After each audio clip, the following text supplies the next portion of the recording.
আসসালামু আলাইকুম, সবাইকে শুভেচ্ছা জানাচ্ছি। মাসুম মাহবুব। প্রিয় দর্শক, দেখছেন ওপেন দ্য ইউটিউব চ্যানেল এবং মাসুম মাহবুব ফেসবুক পেজ। আপনারা শুনতে এবং দেখতে পাচ্ছেন ক্লিয়ার? আমাকে একটু কমেন্ট করে জানাবেন। শুক্রবারের এই সকালে, অর্থাৎ এপ্রিলের 24 তারিখ, আজকে শুক্রবার। অনেকে আমাকে বলেন ডেট বলে দেওয়ার জন্য। আসলে ভিডিওর শুরুতে কিন্তু সবসময় ডেট থাকে। আপনারা যখন ইউটিউবে দেখেন, দেখবেন যে এটা কতদিন আগের ভিডিও সেখানে লেখা থাকে। তারপরেও অনেকে বলেন, চেষ্টা করব মনে রেখে কথাটা বলার জন্য। আজকে এপ্রিল 24 তারিখ, শুক্রবার। দর্শক, বেশ কিছু গুরুত্বপূর্ণ খবর আছে। প্রথম খবরটি হলো, হঠাৎ করে ইরানের এয়ার ডিফেন্স অন হয়েছিল। সেখান থেকে কিছু একটাকে টার্গেট করে মিসাইল ছোড়া হয়েছে। পাশাপাশি আমেরিকাতে এবং ইসরায়েলে জরুরি বৈঠক শুরু হয়েছে প্রধানমন্ত্রী এবং প্রেসিডেন্ট কার্যালয়। কি চলছে সেখানে? হরমুজ প্রণালীতে ইরানের আরেকটি কার্গো জাহাজ আটক করল, দখল করল মার্কিন কমান্ডো বাহিনী। পাশাপাশি লেবাননে ইসরায়েলের হামলার ঘটনা ঘটেছে। সবকিছু মিলে আজকের লাইভ সেশনটি। প্রিয় দর্শক, আমি শুরুতে একটু বাংলাদেশের কিছু তথ্য দিয়ে শুরু করতে চাই। বাংলাদেশ ক্রমান্বয়ে হিংসাত্মক মনোভাবের দিকে এগিয়ে চলছে। আমরা দেখলাম যে চিটাগংয়ের একটি মামুলি ঘটনাকে কেন্দ্র করে দুটো ছাত্র রাজনৈতিক দল বা ছাত্র সংগঠনের মধ্যে কোপাকুপির ঘটনা ঘটেছে, পা বিচ্ছিন্ন করে ফেলার মতো ঘটনা ঘটেছে। এরপর আমরা দেখলাম ঢাকা বিশ্ববিদ্যালয় ঘিরে উত্তেজনা বৃদ্ধি পাচ্ছে। আমি আমার জায়গা থেকে বলছি, গত 15-16 বছরে সর্বাধিক নির্যাতিত হওয়া, মজলুম হওয়া দুটো ছাত্র সংগঠন, ছাত্র দল এবং ছাত্র শিবির। ছাত্রদল প্রকাশ্যে মাঠে নামতে পারলেও শিবিরকে একেবারে অঘোষিতভাবে নিষিদ্ধ করে রাখা হয়েছে আওয়ামী লীগ আমলে। এবং এই নিষিদ্ধ হওয়া বা গোপনে থাকা শিবিরই বলা চলে মূল ফ্রেমে এসে হাসিনার পতন ঘটিয়েছে। এটা আমি না, সবগুলো গণমাধ্যম দাবি করছে। এবং হাসিনা তার ভারত থেকে যে বক্তব্যগুলো প্রচার করেছে, সেখানেও হাসিনা নিজের মুখে কথাটা বলেছে। এবং হাসিনা তার ক্ষমতা হারানোর কয়েকদিন আগে জামাত শিবিরকে নিষিদ্ধ করেছিল এই একটি কারণেই, কারণ তার কাছে গোয়েন্দা তথ্য ছিল যে জামাত শিবিরই মূল আন্দোলনটা করছে, তার সাথে বিএনপির নেতাকর্মীরাও যুক্ত হয়েছে। 15-16 বছর যে দুটো দল, ছাত্র সংগঠন সর্বাধিক নির্যাতিত হয়েছে, তারা 2-3 মাসও এক টেবিলে একসাথে বসতে পারছে না। ছাত্রদলকে এখন হঠাৎ করে কেন যেন ছাত্রলীগ হতে হচ্ছে।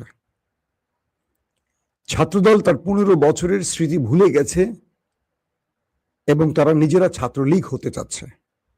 এবং ছাত্রলীগ হলে তার পরিণতি কি সেটাও তারা ভুলে যাচ্ছে।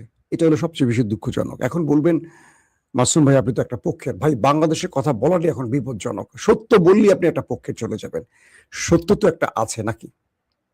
সত্য একটা আছে না? ধরেন কি ঘটেছে কালকে। মাহমুদ নামে একটা ছেলে তারেক রহমানের মেয়ে জাইমা রহমানকে নিয়ে ফেসবুকে কটূক্তি করেছে বা কোনো একটা বাজে ছবি পোস্ট করেছে, এই অভিযোগ তুলেছে ছাত্রদল। যখন শাহবাগ থানায় এসছিল ডাকসুর দুই নেতা জোবায়ের এবং মোসাদ্দেক, তাদেরকে ব্যাপক মারধর করে ছাত্রদলের ছেলেরা। এটি ডাকসু থেকে অভিযোগ করেছে সাদেক কায়েম। এবং আমরা টেলিভিশনগুলোর ফুটেজে সেই দৃশ্য দেখেছি, মোসাদ্দেক এবং জোবায়েরের সাথে কি করছে ছাত্রদল। একটি থানার সামনে দাঁড়িয়ে ডাকসুর রানিং নেতাদেরকে মারধর করার ঘটনা ঘটেছে, পুলিশ দাঁড়িয়ে দেখেছে। ঠিক আওয়ামী লীগ আমলে ছাত্রলীগের অপকর্মগুলো পুলিশ যেভাবে দেখত। তাহলে ফ্যাসিজমের পর যে পরিবর্তনটা আসার কথা ছিল, সেই পরিবর্তনটা কি আমরা পেয়েছি? পাইনি। কারণ যারা এখন ক্ষমতায় বসছেন তারা এই পরিবর্তন করতে চান না। তারা চান ক্ষমতার পূর্ণ স্বাদ গ্রহণ করতে। আবার যখন তারা বিরোধী দলে বসবেন, অন্য কেউ ক্ষমতায় বসবে, তখন তারা আবারও মানবিক হয়ে উঠবেন। তারা আবারও গণতান্ত্রিক অধিকারের কথা বলবে। তারা আবারও পুলিশের এই অন্যায় কাজগুলো, যে তারা জনগণকে নিরাপত্তা দেয় না, ক্ষমতাসীনদের নিরাপত্তা দেয়, এই বিষয়গুলো নিয়ে প্রশ্ন তুলবেন। এই কালচারটা বন্ধ হওয়া উচিত। যখন তারেক রহমান লন্ডন থেকে এসছেন তখন আমরা খুব আশা করেছিলাম যে তিনি একটা গঠনমূলক রাজনীতি করবেন। তিনি চাইছেন, এখন পর্যন্ত তার প্রতিটি বক্তব্যে দেখছি তিনি গঠনমূলক রাজনীতি করতে চাইছেন, কিন্তু তার দল কি করছে এই ব্যাপারে তাকে সোচ্চার থাকতে হবে, নতুবা তাকেও হাসিনার মতো করুণ পরিণতি ভোগ করতে হবে। একদম স্টেট বলছি আমি। হাসিনা তো লাগিয়ে দিতেন সন্ত্রাসী বাহিনী, তারেক রহমান সেটা করেন না। তিনি বারবারই, তিনি নির্বাচনের আগে অন্তর্বর্তীকালীন সরকারের সময় প্রচুর নেতাদেরকে বহিষ্কার করেছেন, এখন কিন্তু আর বহিষ্কার করছেন না, কারণ ক্ষমতা চলে এসছেন। এখন আর মেবি ভোটের প্রয়োজন হবে না আগামী 5 বছর, জানি না কয় বছর। রিউমার স্কিনার যারা এই ফটো কার্ডগুলোর সঠিক না ব্যাঠিক, ভুয়া না আসল চেক করে, তারা চেক করে দেখলো এটা একটা ভুয়া ফটো কার্ড, অর্থাৎ এই কাজটি যারা করেছে তারাই এই আন্দোলনটা করছে। মানে এটা মোসাদ্দেক বা শিবির বা ডাকসু নেতারা কেউ এই কার্ডটি তৈরি করেনি, কেউ পোস্ট করেনি। এই ভুয়া কার্ডটি কেউ তৈরি করেছে, ধরেন এটা ছাত্রলীগ তৈরি করছে বা আওয়ামী লীগ করেছে বা এজেন্সি করেছে, করে ছাত্রদলকে শিবিরের সাথে লাগিয়ে দিয়েছে। একটা ভুয়া কার্ডকে নিয়ে, জাইমা রহমানের নাম করে একটি ভুয়া কার্ডকে নিয়ে কালকে শাহবাগের সামনে যা ঘটলো এটা খুবই দুঃখজনক। ঢাকা ভার্সিটির নেতাকে এখন আমাদের গণেশ, তার চেহারা সুরুত বা তার বডি ল্যাঙ্গুয়েজ দেখবেন, সে কত বছর ধরে বিশ্ববিদ্যালয়ে ভর্তি হয়েছে, এখন কোন ইয়ারে আছে একটু খোঁজ নেন। কেন তারেক রহমান এর চেয়ে মেধাবী ভালো কোনো ছেলেকে ডাকসু নেতা করতে পারেন না? এদেরকে করার অর্থটা কি? যে আমার সন্ত্রাসী লাগবে, আমার অছাত্র লাগবে? আমি বুঝি না আসলে। ডাকসুর নির্বাচনের পরও যদি বিএনপি না শিক্ষা নেয়, আমার মনে হয় এর চেয়ে দুঃখজনক আর কিছু হতে পারে না, যে ডাকসুতে শিবির সবগুলো আসনে জয়লাভ করে, ছাত্রদল একটি আসন পায় না। তারপরও কি তারা বুঝি না যে মানুষ সচেতন হয়ে গেছে, মানুষ গণেশদের চায় না, মানুষ সাদিক কায়েমদের মতো ভদ্র ছেলে চায়। তারা শিবির হলো, তার ধরেন ডাকসুতে ভোট হয়েছে, আমরা সারাদিন ছিলাম, আমরা বিএনপির পক্ষে সেখানে মাঠে ছিলাম, ধরেন আমরা ছাত্রদের সাথে কথা বলেছি সারাদিন। আমি রাকিব ভাইয়ের সাথে ছিলাম, নাসির ছিল, জাহাঙ্গীর ভাই, একদম কেন্দ্রীয় যারা প্রেসিডেন্ট সেক্রেটারি দপ্তর সম্পাদক, সারাদিন একসাথে আমরা ছিলাম, আবিদ ছিল, মায়ের ছিল, সবার সাথে। আমরা দিন শেষে একটা হিসেব করলাম, ডাকসুতে একটা সাইলেন্ট খেলা খেলে দিয়েছে সবাই, কারণ ওরা জানতো ছাত্রদল আসলে ছাত্রলীগের আচরণটাই করবে, তার তুলনায় শিবির একটু ভালো। এই যে মেসেজটা চলে গেছে ছাত্রদের মধ্যে, এই মেসেজটা কি এখন বাস্তবায়ন হচ্ছে না? যারা ডাকসুতে পদে বসতে পারেনি, তারপরও শুধু দল ক্ষমতায় আসে, তারা কি করছে? রাজশাহীতে এক শিক্ষিকাকে জুতো দিয়ে প্রকাশ্যে পিটিয়েছে বিএনপি নেতা, একজন শিক্ষিকাকে লুঙ্গি পরে এসে এক বিএনপি নেতা প্রতিষ্ঠানে ঢুকে জুতো দিয়ে পিটিয়েছে। আমি স্টার নিউজে দেখলাম এই সংবাদটি। ক্ষমতার শক্তিটা কি এত বেশি? গত 15 বছর এরা কোথায় ছিল? গণেশরা কোথায় ছিল? পুলিশের একটা বাঁশি দেওয়ার সঙ্গে সঙ্গে সব উঠে জুতো টুতো ফেলে উঠে পড়ে পালিয়েছে। বেগম জিয়ার বাড়ির সামনে থেকে বালু ট্রাক সরাবার মতো একটা লোককে খুঁজে পাই, আমরা সেদিন ছিলাম স্পটে, একটা লোককে পাইনি। ক্ষমতা আসলে এত শক্তি আসে কোত্থেকে তাদের আমি জানি না, এটা খুব দুঃখজনক ব্যাপার। দর্শক, আমি চাই ছাত্রদল এবং শিবিরের মধ্যে একটা ভ্রাতৃত্ব তৈরি হোক। আমরা চাই না আওয়ামী লীগ এখানে সুবিধা করে দেয়া হোক। যে দুটো দল দীর্ঘদিন একসাথে আন্দোলন সংগ্রাম করেছে, তাদের অনেক ত্যাগ আছে এই বিপ্লবে, হাসিনার পতনে। আমি তাদেরকে আবার ভাই হিসেবে দেখতে চাই। আমার জায়গাটা একেবারে অভিন্ন, আমি বিরোধ পছন্দ করি না। আমি দুটো দলকে চাই একসাথে ক্যাম্পাসের একটা সুষ্ঠু পরিবেশ তৈরি করুক। আমি চাই বিএনপি জামাত একসাথে বাংলাদেশটাকে গড়ুক পার্লামেন্ট থেকে। শিবির ছাত্রদল ক্যাম্পাসকে সুন্দর করবে, বিএনপি জামাত দেশকে সুন্দর করবে, এটা হলো আমার স্বপ্ন। তাই আমি এই কথাগুলো আজকে আপনাদের সামনে মানে আপনাদেরই উদ্দেশ্য করে বললাম। দর্শক, আসি আপনাদের আন্তর্জাতিক খবরে। আপনারা বাংলাদেশের খবর দেখতে চান না আমি জানি, এই পচা খবরকে আসলে শুনতে চায় না। দিন শুরুটা হবে একটা ভালো খবর, দেশের খবর পাওয়া যায় না। হঠাৎ করে ইরানের ভেতরে রাতে এয়ার ডিফেন্স অন হয়ে গেছে। বলা হচ্ছে কিছু মিসাইল ছুটে চলছে কোন একটি টার্গেটকে হিট করার জন্য। পুরো ইরানিরা রাস্তায় নেমেছে, তেহরানের জনগণ স্লোগান দিয়েছে রাতভর। এখন পর্যন্ত জানা যায়নি আসলে ঘটনাটা কি। কিছু মাধ্যম বলছে যে ইসরায়েল থেকে কোনো ড্রোন কিংবা মিসাইল এসেছিল, সেটাকে টার্গেট করে ইরান এয়ার ডিফেন্স দিয়ে হিট করেছে। কিছু মাধ্যম বলছে ইরানের হাতে নতুন এয়ার ডিফেন্স এসছে, সেটিকে পরীক্ষা করেছে ইরান। ইসরায়েলের পক্ষ থেকে বলা হয়েছে তাদের কোনো অপারেশন ইরানে হয়নি। মানে ইসরায়েলের গণমাধ্যম দাবি করেছে যে ইসরায়েল ইরানে গত রাতে কোনো অপারেশন করেনি।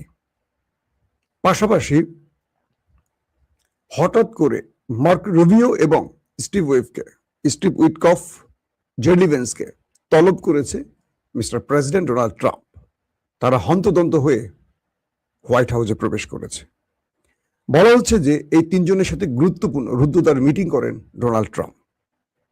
একই সময় ইসরায়েলে নেতানিয়াহু তার ক্যাবিনেটের সাথে গুরুত্বপূর্ণ মিটিং করেন এবং নেতানিয়াহু আমেরিকার কাছ থেকে অনুমতি চেয়েছে তিনি ইরানে আবার আক্রমণ করতে চাচ্ছেন, এমন তথ্য এসছে। নেতানিয়াহু ট্রাম্পকে বলেছেন যে আমি ইরানে আমার শেষ আক্রমণটা করতে চাই, আপনাদের অনুমতি চাই। এবং দুই দেশে ইরানে নতুন করে আক্রমণের জন্য আলোচনা চলছে, এটাও ইরান জানে। বলা হচ্ছে আমেরিকা ইরানের উপর এবার শেষ সবচেয়ে বড় আক্রমণটি করতে চায় যদি ইরান আমেরিকার সাথে শান্তি চুক্তির ডিলটি না করে। আর ইরান বলছে তুমি শান্তি চুক্তির কথা বলছো, তুমি তো নিজে অশান্তি তৈরি করে বসে আছো হরমুজ প্রণালীতে, তুমি এখানে আমার জলসীমায় কি করছো? আমি কি তোমার জলসীমায় প্রবেশ করেছি, বা আমি কি তোমার জলসীমায় গিয়ে তোমার রাস্তা আটকে ধরেছি? তুমি আমার জলসীমায় কি করছো আমেরিকা? মজার বিষয় হলো ইরান এ পর্যন্ত প্রায় 80টি জাহাজ আমেরিকার নাকের ডগা দিয়ে বের করেছে হরমুজ প্রণালী দিয়ে, 80টির মতো। গতকালকে পর্যন্ত 60টির খবর পেয়েছি, আজকে রাতে আরো 20টির খবর এসছে। ইরান এখনো কনফার্ম করেনি, কনফার্ম করলে চূড়ান্তভাবে জানা যাবে। কিছু মাধ্যম কনফার্ম করেছে। বলা হচ্ছে যে আমেরিকা যেই পথে নৌ অবরোধ তৈরি করেছে সেই পথের সামনে দিয়েই ইরানের এই পর্যন্ত 80টি, গত কয়েক ঘন্টা 80টি কার্গো জাহাজ বের হয়েছে। এর মধ্যে কালকে রাতে হরমুজ প্রণালীতে আরেকটি ইরানি জাহাজকে জব্দ করেছে বা আটক করেছে আমেরিকার কমান্ডো বাহিনী, এবং আমেরিকা সেই ফুটেজ রিলিজ করেছে তাদের গণমাধ্যমে। এবং সেখানে দেখা যায় আমেরিকার কমান্ডো বাহিনীরা হেলিকপ্টারে এসে ইরানের সেই জাহাজটিকে আটক করে। বলা হচ্ছে এটি ইরানের জাহাজ নয়, ইরানের স্বার্থ সংশ্লিষ্ট কোনো থার্ড পার্টির জাহাজ। অর্থাৎ এটি দিয়ে তেল আসা যাওয়া করছে, কিন্তু এটার মালিকানা ইরানের নয়, কোনো অন্য কোনো দেশ বা অন্য কোনো সংস্থা এটার মালিক। এবং এই জাহাজগুলো কয়েকটি ধাপে পথ পাড়ি দেয়, কখনো ইরান পার করে দেয়, তারপর অন্য রাষ্ট্র দায়িত্ব না, এভাবে কয়েকটি ভাগে ভাগে জাহাজগুলো পার হয়, এমনটি বলা হচ্ছে। ইরান যখন শত্রুপক্ষের একটি জাহাজকে জব্দ করে, তারপরে আমেরিকা নতুন করে আরেকটি ইরানি জাহাজ জব্দ করে। এরপর বলা হয়েছে যে মুস্তফা খামেনির পক্ষ থেকে বলা হয়েছে যে তারা এটা ডবল প্রতিশোধ নিতে যাচ্ছে। অর্থাৎ এই একটি জাহাজের বিপরীতে আরো বড় প্রতিশোধ নেবে ইরানের মুস্তফা বাহিনী। দর্শক, বেশ গরম লাগছে। আশা করি আপনাদেরকে নেক্সট ভিডিওতে আমি আরো কিছু তথ্য দেওয়ার চেষ্টা করব। এখনকার মতো বিদায় নিচ্ছি। আল্লাহ হাফেজ।